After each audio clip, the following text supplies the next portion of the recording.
생각보다 많은 사람들이 황태를 여전히 술 마신 다음날 먹는 해장국 재료 정도로만 알고 있다. 그런데 연구들을 보면 황태에 들어있는 아미노산과 단백질, 각종 미네랄은 간세포를 보호하고 피로를 풀어주고 심지어 근육과 혈관 건강까지 함께 챙겨주는 꽤 강력한 조합이라고 알려져 있다. 한국식품영양과학회지에 실린 연구에서는 명태 추출물이 간세포를 보호하고 활성산소를 줄이는 데 도움해주는 것으로 보고되었고, 동물 실험에서는 황태 추출물을 먹인 쥐의 혈중 알코올과 아세트알데하이드 수치가 눈에 띄게 떨어졌다는 결과도 나와 있다. 이 말은 곧 겉으로 멀쩡해 보여도 간이 지쳐가는 중년층에게 황태가 일종의 보호막 역할을 할 수 있다는 뜻이다. 간이 지치면 피로가 잘 안 풀리고 소화가 더디고 잠을 자도 개운하지 않고 혈액순환에도 영향을 주면서 온몸이 둔해지는 느낌이 들어 일상생활까지 흐릿해진다. 여기에 나이가 들면서 자연스럽게 떨어지는 근육과 서서히 진행되는 혈관 건강의 악화까지 겹치면 겉으로는 건강검진에 큰 이상이 없어도 몸은 계속 무거워진다. 그런데 흥미로운 점은 황태가 이런 문제들을 한꺼번에 건드려줄 수 있는 말 그대로 고단백 영양 농축식품이라는 것이다. 북어나 황태의 단백질 함량은 100g당 60g에서 70g 안팎까지 올라가는데, 이는 같은 양의 닭가슴살 단백질보다도 서너 배 가까이 높은 수치라서 다이어트나 근감소가 걱정되는 중년층에게 상당히 유리한 선택이 된다. 여기에 간 해독을 돕는 메티오닌, 혈관과 뼈, 콜라겐 합성에 필요한 라이신과 아르기닌, 기분과 수면에 관여하는 트립토판까지 함께 들어있어 단순히 든든한 국거리 이상의 역할을 기대할 수 있다. 그래서 오늘은 황태를 해장용 국거리 정도로만 쓰고 있는 분들에게 황태를 활용해서 간과 근육, 혈관과 뇌 건강을 함께 관리하는 방법을 순위 형식으로 정리해서 알려드리고자 한다. 평소 황태를 얼마나 어떤 방식으로 드시는지, 그리고 황태 드신 뒤 느낀 변화가 있다면 댓글로 경험을 나눠주면 서로에게 큰 도움이 될 것이다. 먼저 황태가 왜 지금 시점에 특히 중요한지 두 가지 축으로 나누어 보자. 하나는 관과 해독의 문제이고, 다른 하나는 근육과 혈관, 나아가 전신 대사의 문제다. 첫째는 혹사당하는 간이다. 명태와 황태 추출물이 간세포를 보호하고 항산화 활성에 긍정적인 영향을 준다는 연구들이 있는데, 이는 알코올 분해 과정에서 생기는 독성 물질인 아세트알데하이드를 낮추고 간에 쌓이는 각종 독소를 배출하는 데 도움을 준다는 뜻이다. 쉽게 말해 간이 일하는 속도를 조금이라도 덜어주고 간세포가 망가지는 속도를 늦춰주는 일종의 완충제 역할을 하는 셈이다. 간이 상하는 과정은 조용하게 그리고 오래 걸쳐 진행되기 때문에 겉으로 증상이 느껴질 때쯤이면 이미 상당 부분이 손상되어 있는 경우가 많다. 그래서 평소에 간을 돕는 식단을 꾸준히 유지하는 것이 중요하다. 둘째는 나이 들수록 줄어드는 근육과 흐려지는 혈관 건강이다. 많은 자료에서 중년 이후 해마다 근육이 조금씩 줄어든다고 이야기하는데, 실제로 북어나 황태의 단백질은 100g당 60에서 70g에 이르는 고단백이면서 지방은 매우 적어 체중 조절 중에도 부담 없이 근육 재료를 공급하기에 적합하다. 여기에 라이신과 아르기닌 같은 아미노산은 근육 형성과 콜라겐 생성, 혈관 기능 개선에 도움을 주고, 메티오닌은 간 기능과 해독을 도우며 골격과 근육 유지에 관여하는 여러 필수 아미노산도 풍부하다고 알려져 있다. 일본 연구에서는 명태 단백질에 들어있는 미오신 성분 덕분에 따로 운동을 하지 않아도 근육 강화에 도움을 주었다는 결과까지 보고된 바 있어 특히 활동량이 줄어든 어르신들에게 의미가 크다. 정리하자면 황태는 간이 혹사당하는 현대인에게 해독과 보호를 도와주고, 동시에 근육과 혈관, 뼈 건강까지 함께 챙기는 다기능 영양식품에 가깝다. 그래서 오늘 알려드릴 실천법을 알고 나면 해장국 한번 끓일 때도, 평소 반찬을 준비할 때도 황태를 바라보는 시선이 자연스럽게 달라질 것이다. 이제 황태를 어떻게 먹어야 가장 효율적으로 건강에 도움이 되는지 세 가지 핵심 솔루션을 순위 형식으로 정리해보자. 마지막으로 소개할 첫 번째 솔루션일수록 많은 분들이 의외라는 반응을 보이는 방법을 담았다. 가장 먼저 떠오르는 황태 활용법은 역시 황태국이다. 많은 연구에서 황태 추출물이 알코올 분해 과정에서 생기는 독성 물질을 줄이고 간세포 손상을 완화하는 데 도움을 준다고 보고하고 있는데, 여기에 따뜻한 국물 자체가 소화기 부담을 줄이고 수분과 전해질 보충까지 함께 돕는다.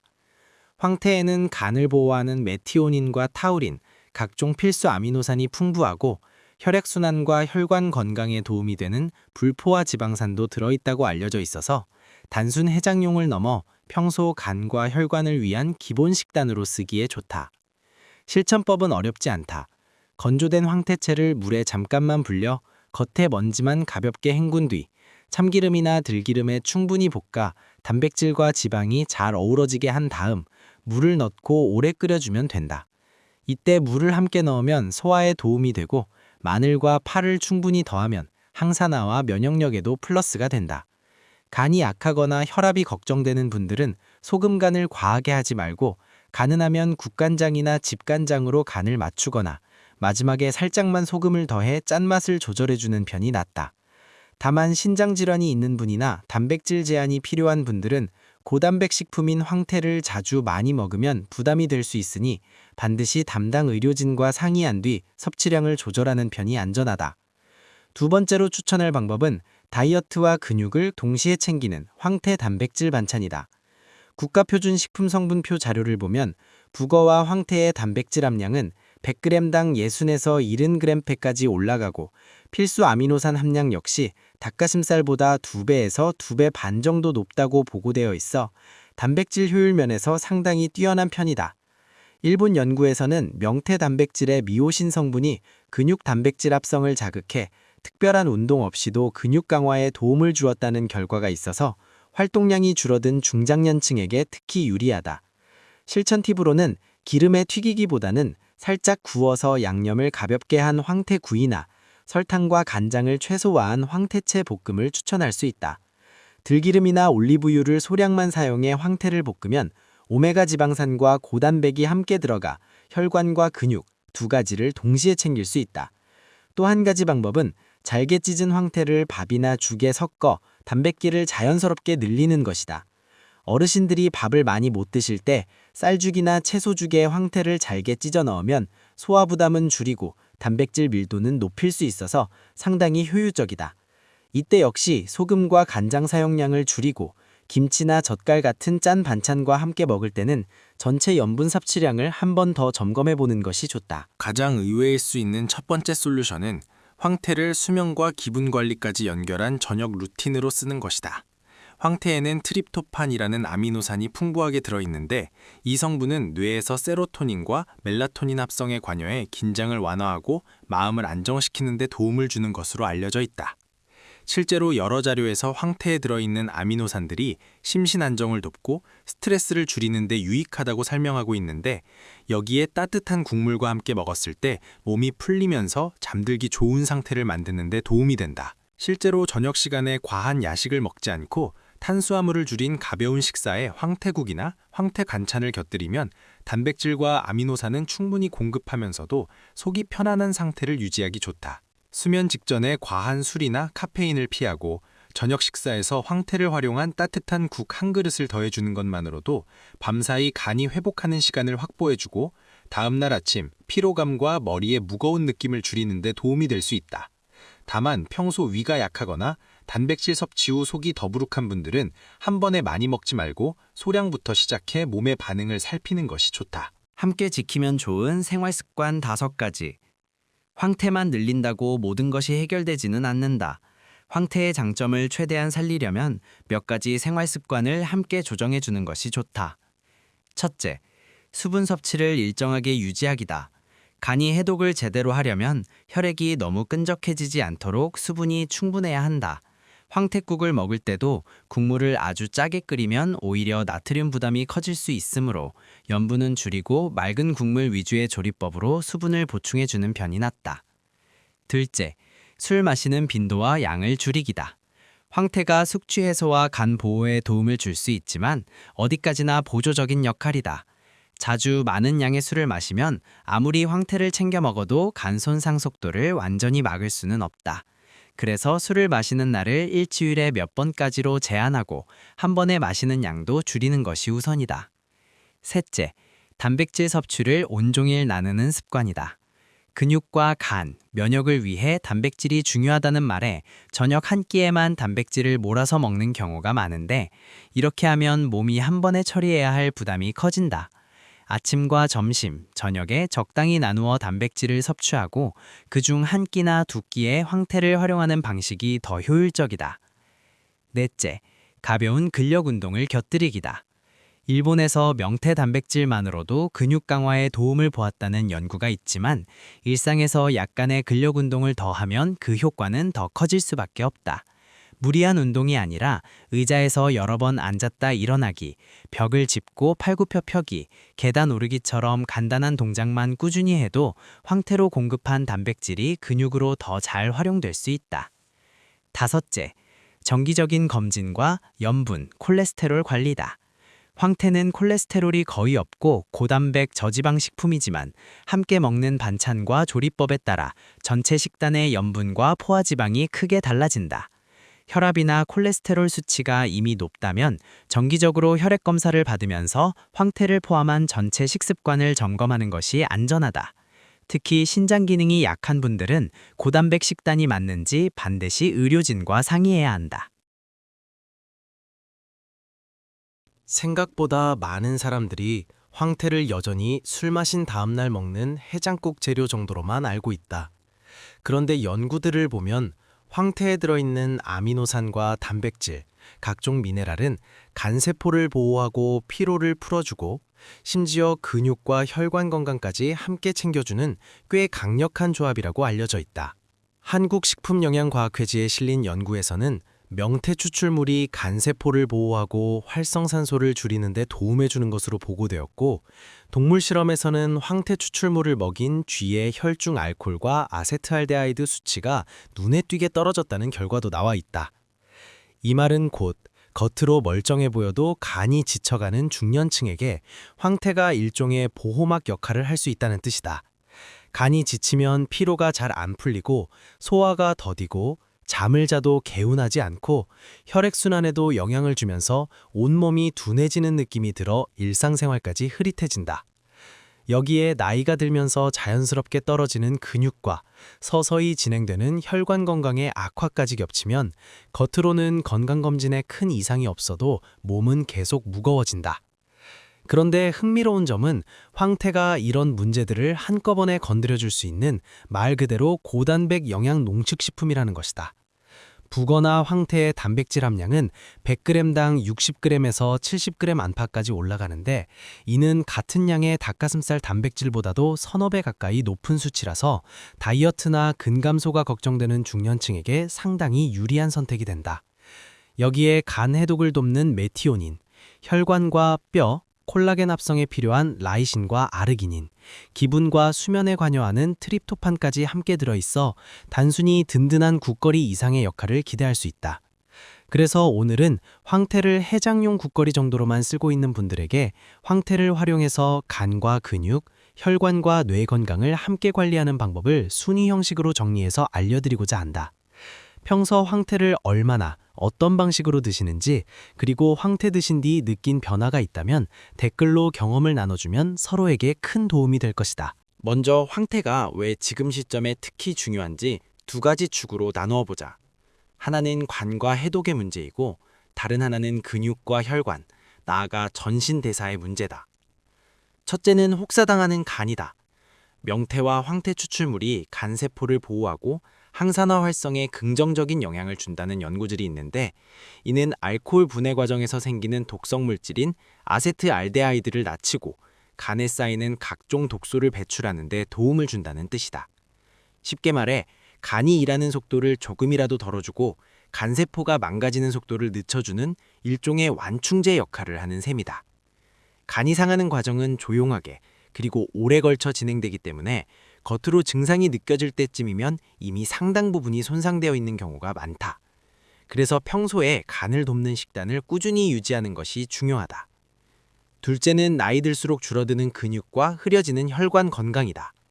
많은 자료에서 중년 이후 해마다 근육이 조금씩 줄어든다고 이야기하는데 실제로 북어나 황태의 단백질은 100g당 60에서 70g에 이르는 고단백이면서 지방은 매우 적어 체중 조절 중에도 부담 없이 근육 재료를 공급하기에 적합하다. 여기에 라이신과 아르기닌 같은 아미노산은 근육 형성과 콜라겐 생성, 혈관 기능 개선에 도움을 주고 메티오닌은 간 기능과 해독을 도우며 골격과 근육 유지에 관여하는 여러 필수 아미노산도 풍부하다고 알려져 있다. 일본 연구에서는 명태 단백질에 들어있는 미오신 성분 덕분에 따로 운동을 하지 않아도 근육 강화에 도움을 주었다는 결과까지 보고된 바 있어 특히 활동량이 줄어든 어르신들에게 의미가 크다. 정리하자면 황태는 간이 혹사당하는 현대인에게 해독과 보호를 도와주고 동시에 근육과 혈관, 뼈 건강까지 함께 챙기는 다기능 영양식품에 가깝다.